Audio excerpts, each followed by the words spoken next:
तो आज मैं आपको एक अनोखी रहस्यमय कहानी सुनाऊंगी। अगर आप चैनल पर नए हैं तो अभी सब्सक्राइब कर ले, यह मेरा दूसरा नया चैनल है ताकि और भी रहस्यमय कहानी सबसे पहले आप तक पहुंचे तथा कहानी पूरा देखे, क्योंकि अंत में एक अनोखा रहस्य छुपा है। धन्यवाद। तो सुनिए। विंध्याचल पर्वत की सबसे ऊंची चोटी पर, जहां से दूर दूर तक का नजारा दिखता था, तरुग्राम नाम का एक घना जंगल और उसके बीच एक छोटा सा गांव था। ये जंगल अपने विशाल और पुराने पेड़ों के लिए प्रसिद्ध था। जंगल के बीचों बीच एक प्राचीन शिव मंदिर था, जहां हर श्रावण मास में भक्त पास की पहाड़ियों से वनस्पतियों और जड़ी बूटियों को इकट्ठा करके शिवजी को अर्पित करते थे। ये समर्पण केवल एक अनुष्ठान नहीं था, बल्कि गांव वालों की प्रकृति के प्रति कृतज्ञता और सह अस्तित्व की भावना का प्रतीक था, क्योंकि यह माना जाता था कि शिवजी की कृपा से जंगल हमेशा हरा भरा रहता है। परंतु पिछले कुछ दशकों से तरुग्राम के लोगों में अहंकार और शोषण बढ़ गया था। वे जंगल को केवल अपनी जरूरतों को पूरा करने का साधन मानते थे। पेड़ों को अंधाधुंध काटा जा रहा था और जड़ी बूटियों का अत्यधिक दोहन किया जा रहा था, बिना उनके नवीनीकरण की परवाह किए। उनमें संतुलन और सम्मान की भावना कम हो गई थी और हर कोई केवल अपने तात्कालिक लाभ के लिए जंगल का उपयोग करता था। इस बदलती हुई मानसिकता का परिणाम ये हुआ कि जंगल की हरियाली कम होने लगी थी। पेड़ों की पत्तियां मुरझा रही थीं और कई प्रजातियां विलुप्त होने लगी थीं। वातावरण में उदासी और शुष्कता छा गई थी। श्रावण मास नजदीक था, पर जंगल में शिवजी को अर्पित करने लायक वैसी सुगंधित वनस्पतियां नहीं बची थीं। ग्रामीण चिंतित थे, क्योंकि उन्हें पता था कि जंगल का ये बदलाव उनके अपने स्वार्थ और शिवजी की नाराजगी का संकेत है। गांव में शिखर नाम का एक युवक था। वो बहुत शक्तिशाली और उद्यमी था, पर उसके भीतर एक गहरा अहंकार था। वह जंगल को अपनी जागीर मानता था और पेड़ों को काटने या जड़ी बूटियां निकालने में किसी नियम का पालन नहीं करता था। वह सोचता था कि प्रकृति उसके अधीन है और वह अपनी इच्छा से उसका उपयोग कर सकता है। उसका मन भी शिवजी की भक्ति से ज्यादा अपने धन कमाने और प्रभुत्व पर केंद्रित था। श्रावण का महीना आया। जंगल सूखा और बेजान दिख रहा था। मंदिर में कोई उत्साह नहीं था, क्योंकि शिवजी को चढ़ाने के लिए कोई विशेष वनस्पति नहीं थी। एक शाम मंदिर में बैठे वृद्ध पुजारी ने, जो गांव की बदहाली और जंगल की सूखती हरियाली को देख रहे थे, शिखर को अपने पास बुलाया। पुजारी ने शांत स्वर में कहा, शिखर, यह जंगल केवल वृक्षों का समूह नहीं है, ये जीवन का संतुलन है। यह इसलिए सूख रहा है क्योंकि हम अपने शोषण के अहंकार से इस संतुलन को बिगाड़ रहे हैं। शिवजी को केवल बाहरी भेंट नहीं, बल्कि विनम्रता और त्याग की भावना से प्रसन्न किया जाता है। जंगल तभी फिर से हरा भरा होगा जब तुम अपने भीतर अहंकार की जड़ को उखाड़कर सह अस्तित्व का बीज बोओगे। पुजारी ने शिखर को एक चुनौती दी। इस श्रावण में तुम्हें इस पूरे जंगल को फिर से हरा भरा करना होगा, अकेले ही। तुम्हें इसके लिए केवल नए पेड़ नहीं लगाने हैं, बल्कि अपने भीतर के शोषण, लालच और अभिमान को मिटाकर निस्वार्थ सेवा का अमृत बनाना होगा। तुम्हें जंगल की हर सूखती बेल, हर मुरझाते पौधे की देखभाल करनी होगी, मानो वे शिवजी का ही अंश हों। ये तुम्हारा प्रकृति तप होगा। याद रखना, जब तक तुम्हारे भीतर का स्वार्थ का परजीवी नहीं हटेगा, जंगल में फिर से जीवन नहीं लौटेगा। शिखर ने चुनौती सुनी। उसे यह काम असंभव लगा। वह कैसे अकेला एक पूरे जंगल को जीवित कर सकता था, जब वह जीवन भर उसका शोषण करता रहा था। पर पुजारी की आंखों में उसे एक अजीब सा विश्वास और गहनता दिखी। उसे अपने भीतर एक प्रेरणा महसूस हुई। उसने सोचा, ठीक है, मैं ये करके देखता हूँ। अगर मैं इस जंगल को बचा पाया तो शायद मुझे भी कुछ मिलेगा। उसने चुनौती स्वीकार कर ली, पर अभी भी उसके मन में संदेह और अपने अहंकार की एक छोटी सी छाया थी।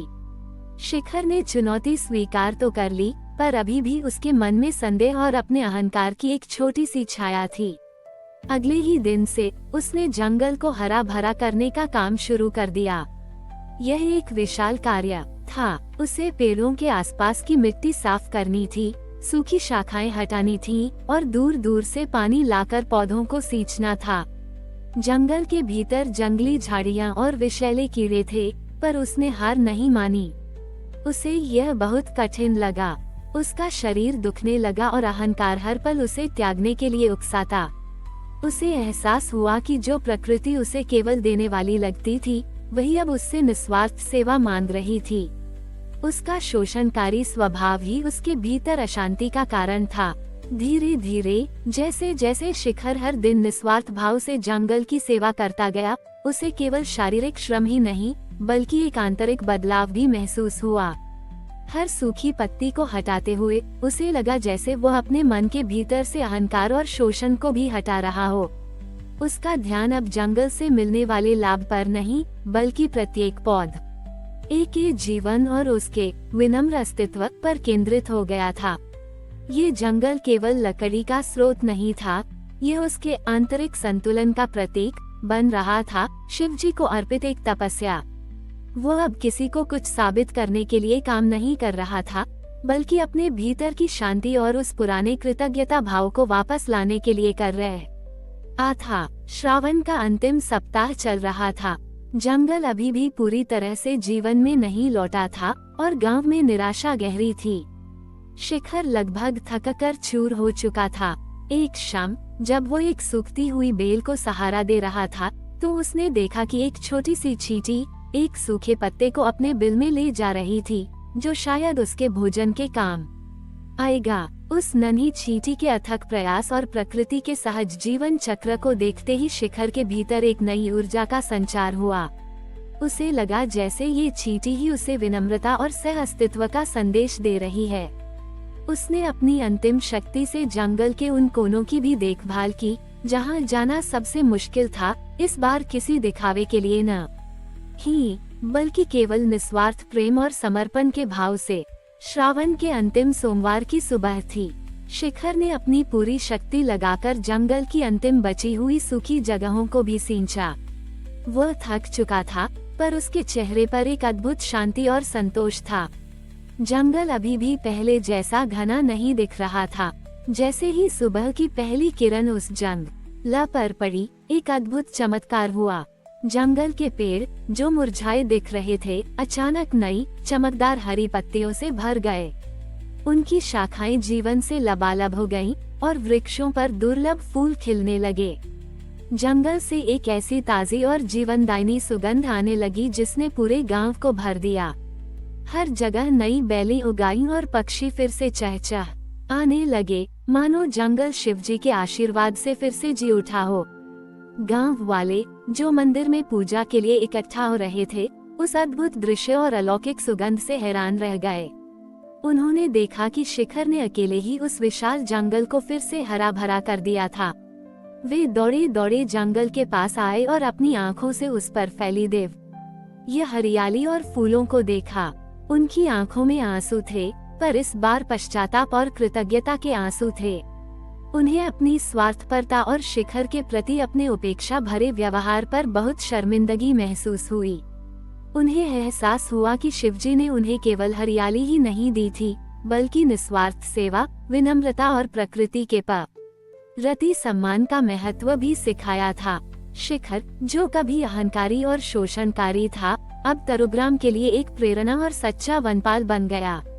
उसने गांव वालों को सिखाया कि सच्ची समृद्धि केवल लेने में नहीं, बल्कि प्रकृति को देने में, विनम्रता से उसकी सेवा करने में और प्रत्येक जीव के साथ सह अस्तित्व में निहित है।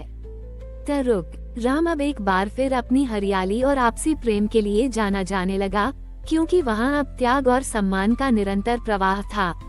श्रावण का वह महीना और शिखर का वह प्रकृति तप तरुग्राम के लिए एक शाश्वत कहानी बन गई, जो ये सिखाती है कि सच्ची दिव्यता तभी प्रकट होती है जब हम अपने अहंकार को त्याग कर विनम्रता से और निस्वार्थ प्रेम से प्रकृति और सभी जीवों की सेवा करते हैं, और यही शिवजी का सच्चा आशीर्वाद है। हमारी और भी आध्यात्मिक एवं अनोखी कहानियाँ देखने के लिए हमारे चैनल पर जाएं तथा धार्मिक एवं पौराणिक अनोखी कहानियाँ हमारे चैनल पर है। कृपया जाके देखें तथा हमारे चैनल को सब्सक्राइब करके रखें और वीडियो लाइक जरूर करें। धन्यवाद।